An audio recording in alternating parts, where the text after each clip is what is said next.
Good morning, dear viewers. Meron muna akong isisingit na isang trabaho, repair ng isang washing machine, yung crystal wash. Ito naman talaga ang dati kong trabaho. Bihira na mga nagpaparepair sa akin ngayon. Marami ritong marunong na dumidepende sa YouTube. Kaya yung mga marunong ng kaunti, na-improve yung kanilang kaalaman. Manonood sila sa YouTube. Bago ako kumanta ng isang kanta, isisingit ko muna itong repair. Okay, salamat po. Isang magandang umaga uli mga ka-viewers. Meron po tayong re-repairin dito na isang washing machine. Ito po yung crystal wash na di umano, malaki pala ito, 7.8 kg to.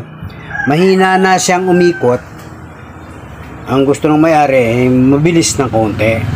Ito po, testingin natin siya para makita nyo yung mahinang ikot. Ito daw ay hindi dati ganito kahina, kabagal ang ikot. Dati daw ay mabilis ang ikot nito. Ilagyan natin ng konti lang. Ayan o. At mabagal daw. Okay naman ang switching. May left and right siya. Nangikot o. Yan po, mabagal. At ang gusto ng may-ari ay mas mabilis pa sa riyan. Yung mabalik ang dati. Okay po. Ating re-referensya. Subukan nating testerin muna yung capacitor una kung papalitan dito. At mas lalo raw itong bumabagal kapag ka may load na. Okay, umpisahan na natin buksan ang likod.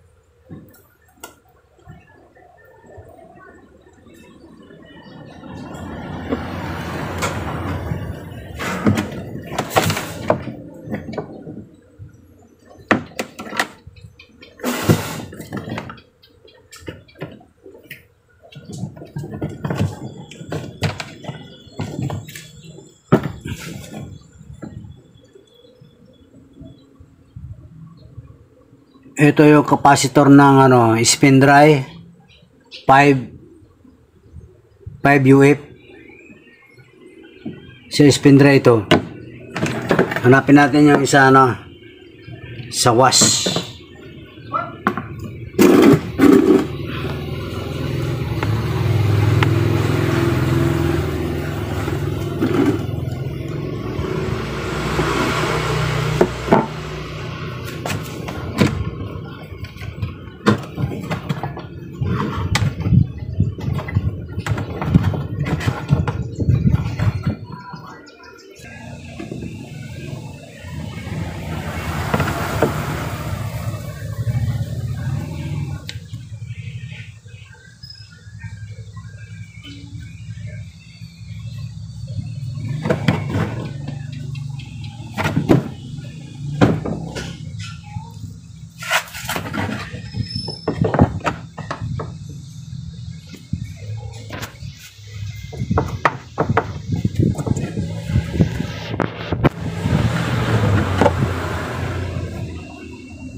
Ito yung sa wash.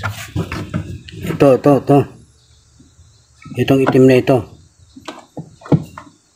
Tatanggalin ko muna.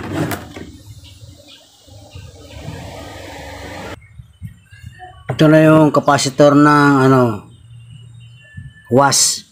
Ito pala napalitan na pala yung capacitor ng spin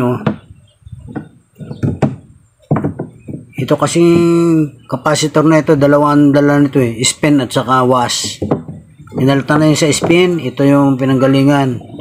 Ito yung inilagay. Ngayon, yung sa wash, mabagal ng umikot.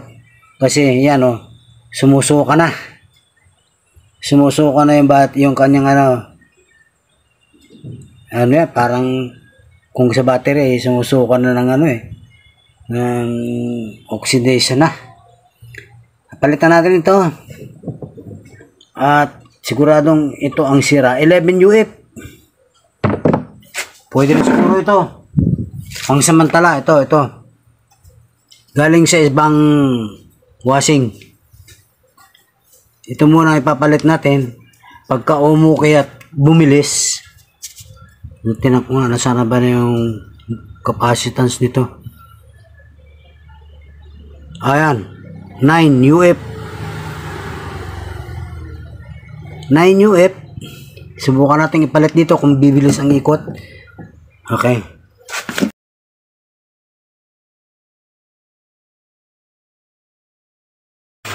Putulin na natin to.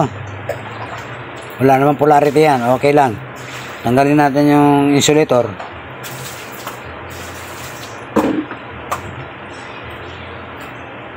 Ito. Yung 9 UF na ipapalit natin.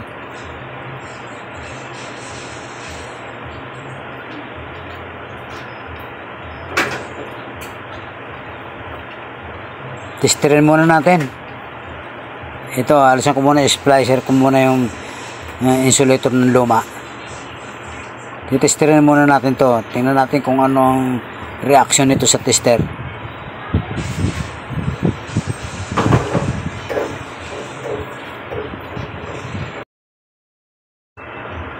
Calibrate muna natin yung tester.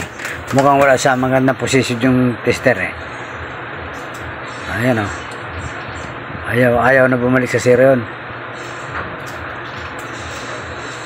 May diferensya ang tester. Okay lang, sige, basta matest natin kung gaano kalakas ang deflect nitong luma at saka itong bago.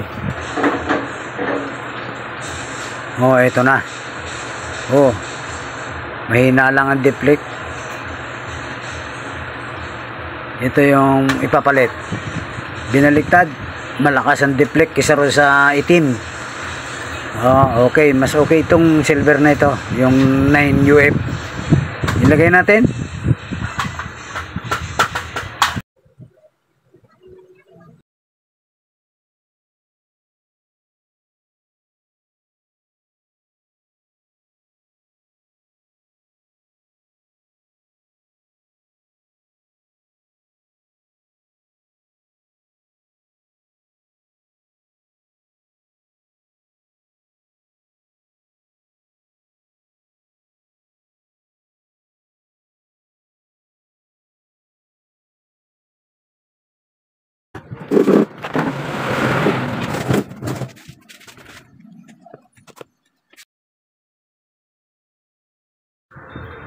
Tingnan natin kung anong pinagbago. On.